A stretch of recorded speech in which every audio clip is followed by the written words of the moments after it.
नमस्कार दोस्तों, मैं पंकज सिंह स्वागत करता हूं आपका एक और नए वीडियो में। एक और सच्ची घटना, एक और रियल स्टोरी लेके मैं आपके बीच में आया हूं। तो आज की ये जो सच्ची घटना है दोस्तों, ग्रेटर नोएडा के एक एरिया से है। तो आज के इस दौर में दोस्तों, आज के इस युग में पता नहीं कौन कौन सी घटनाएं देखने को मिलती हैं जो इंसान सोच नहीं सकता। ऐसी ऐसी घटनाएं सामने आती हैं, उसे देखना पड़ता है। हर कहानी, हर स्टोरी हमें कुछ न कुछ सिखाने की कोशिश करती है, कुछ न कुछ समझाने की कोशिश करती है और सीख करके अपने जीवन में कुछ बड़ा बदलाव भी करना चाहिए। तो आज की जो ये सच्ची घटना है दोस्तों, ग्रेटर नोएडा के पास परी चौक एक जगह होता है और वहाँ के पास ओमनी क्राउन नाम की एक जगह होती है। वहाँ की ये कहानी है। तो वहाँ पे एक मकान होता है दोस्तों, और उस मकान में एक परिवार रहा करता था। पति पत्नी, 2 बेटी और 1 बेटा रहा करते थे उसमें। और किसी कारणवश उस बेटे की मृत्यु हो जाती है। फिर उस परिवार में माता पिता और 2 बेटियाँ बचती हैं।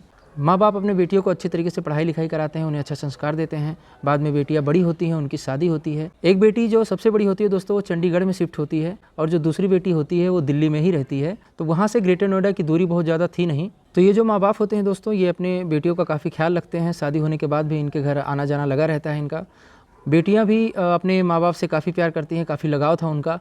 जैसे जैसे दिन बीतते हैं दोस्तों, माता पिता जो है वो बुजुर्ग होने लगते हैं और इत्तेफाक से जो है पिताजी की मृत्यु हो जाती है। तो फिर उस घर में सिर्फ माँ बचती है। ये जो कहानी है दोस्तों, ये अनिरुद्धाचार्य जी महाराज से भी जुड़ी हुई है। अनिरुद्धाचार्य जी महाराज का इसमें बहुत बड़ा रोल है। पिता की मृत्यु के बाद जो माँ होती है वो अकेली हो जाती है। अब जो माँ होती है दोस्तों, उस माँ को किसी और का सहारा नहीं होता है, क्योंकि बेटा जो होता है वो पहले ही मर चुका होता है और उसके बाद उनके पति की भी मृत्यु हो जाती है। जो उस बूढ़ी माँ का सहारा था दोस्तों, 2 बेटियाँ थीं।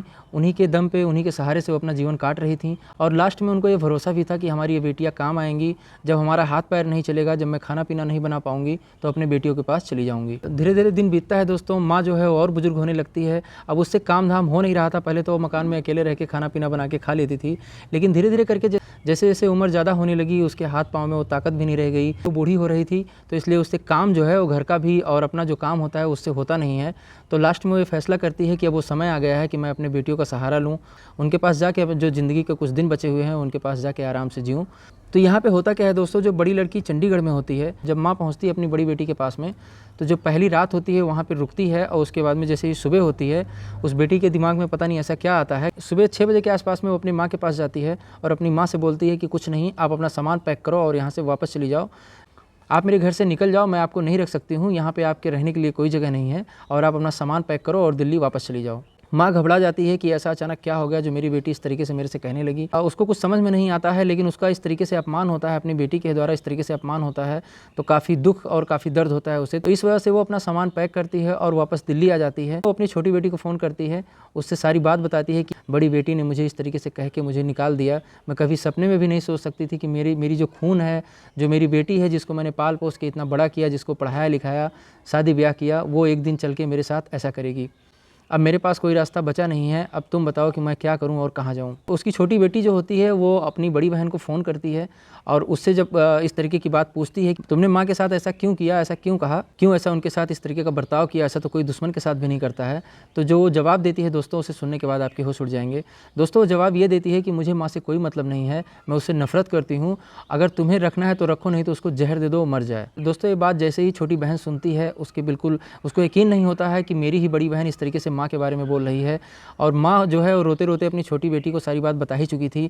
उसके बाद में उसके कुछ समझ में नहीं आता है कि क्या किया जाए, कैसे किया जाए। जो छोटी बेटी होती है दोस्तों, उसका जो हस्बैंड होता है वो एक IT कंपनी में जॉब करता है, जो कि दिल्ली में वो कंपनी होती है, बड़ी मानी जानी कंपनी होती है वो। तो वहाँ पे जो उसका हस्बैंड होता है छोटी बेटी का, वो वहाँ पे जॉब करते हैं, लेकिन इत्तेफाक से उनका ट्रांसफ़र हो जाता है अमेरिका। उनका जो प्लान होता है वो ये होता है कि हम परिवार के साथ अमेरिका में शिफ्ट हो जाएंगे। जितना दिन मुझे वहाँ पर नौकरी करनी है वो मैं अमेरिका में रह के अपने परिवार के साथ में करूँगा और उसके बाद फिर दिल्ली वापस आ जाऊँगा। ये लोग अमेरिका में शिफ्ट भी हो चुके थे और वहाँ से जो इनकी बेटी होती है छोटी वाली, वो आई हुई थी दिल्ली में। और उस समय की ये बात है जब उनकी माँ जो है अपनी बड़ी बेटी के पास जाती हैं और वापस जब दिल्ली में आती हैं तो अपनी बेटी से इस तरीके से बताती हैं। तो अपनी माँ के दुख और दर्द को छोटी बेटी समझती है, क्योंकि उसकी भी मजबूरी होती है कि उसका पति अमेरिका में शिफ्ट हो चुका था और उसको भी अमेरिका जाना था, इसलिए वो जो है अपनी माँ को साथ में नहीं ले जा सकती थी। उसने बताया भी कि अमेरिका में ऐसा रूल है कि 6 महीने से ज़्यादा आप किसी को रख नहीं सकते हो, जिसको परमिशन है वही वहाँ पे रह सकता है, नहीं तो अमेरिका में 6 महीने से ज़्यादा और किसी पर्सन को आप नहीं रख सकते। माँ भी समझती थी कि बेटी मुझे ले नहीं जा सकती है और बड़ी बेटी मुझे इस तरीके से कह रही है, वो मेरे मरने का इंतज़ार कर रही है। और उसके पहले बड़ी बेटी ने एक कारनामा और किया था दोस्तों, कि अपनी माँ को बहला फुसला के उसके पास जो रुपये पैसे थे वो सब ठग लिए थे उसने। जिस मकान में माँ रहती थी उस मकान को भी धोखाधड़ी करके उसने बेच दिया था। यानी माँ जो है वो बेघर हो चुकी थी, उसके पास अपना रहने को कोई जगह था, न रखने को कोई तैयार था, तो उसके पास सारे रास्ते बंद हो चुके थे। तो जब छोटी बेटी को इस चीज़ का पता चलता है तो भी काफ़ी हैरान परेशान होती है। वो कई रिश्तेदारों को फ़ोन करती है, उनसे अपनी माँ को रखने के लिए कहती है कि आप मेरी माँ को रख लीजिए, बदले में जो भी इनका 5-10 हज़ार रुपये जो खर्चा आएगा वो आप लोगों को हर महीने आपके अकाउंट में पहुँच जाया करेगा, लेकिन आप मेरी माँ को रख लीजिए। लेकिन समाज की नीति तो आप समझते ही हो दोस्तों, जिसका अपना नहीं होता उसका कोई भी नहीं होता है। तो समाज में इनको जगह मिलता नहीं है, रिश्तेदारों के यहाँ इनको जगह मिलता नहीं है, कोई इस तरीके से तैयार नहीं होता है कि 5-10 हज़ार रुपये लेके इनको रख सके। जो छोटी बेटी होती है दोस्तों, कुछ दिन तो माँ उसके पास रहती है, लेकिन उसको ये पता होता है कि मुझे अमेरिका भी जाना है। उसके बाद मैं माँ को कहाँ रखूँगी, कैसे रखूँगी और मेरी माँ किस हाल में रहेगी, क्योंकि अमेरिका में लेके जा नहीं सकती। बड़ी बहन इसका मरने का इंतज़ार कर रही है। जब उसने इस तरीके से कह दिया कि अपनी माँ को जहर दे दो, माँ को जहर देके मार डालो, तो इससे बड़ी बात और क्या हो सकती है। जो इसकी माँ थी दोस्तों, थोड़ी भक्ति भाव से जुड़ी हुई थी, तो इन्होंने अनिरुद्धाचार्य जी महाराज के बारे में काफ़ी कुछ सुना था, गौरी गोपाल आश्रम के बारे में इन्होंने काफ़ी कुछ सुना था। जब इस तरीके का माहौल बनता है, कहीं रहने को जगह नहीं मिलती है, तब इनके दिमाग में एक बात ये आती है और अपनी बेटी से जिक्र करती हैं कि तुम मुझे लेके जा नहीं सकती और बड़ी बेटी मुझे जहर देने की बात कर रही है। तो इसलिए जो है वो माँ कहती है कि तुम मुझे एक बार अनिरुद्धाचार्य जी महाराज के पास में ले चलो, क्योंकि मैंने कई बार उनका सत्संग सुना है, कई बार उनके बारे में मैंने पता किया है कि वहाँ पे एक गौरी गोपाल आश्रम, वृद्धा आश्रम है, जहाँ पे काफ़ी माताएं रहती हैं। इस तरीके की हालात जिसकी होती है, जिसका कोई नहीं होता है, उनको उस आश्रम में जगह मिलती है।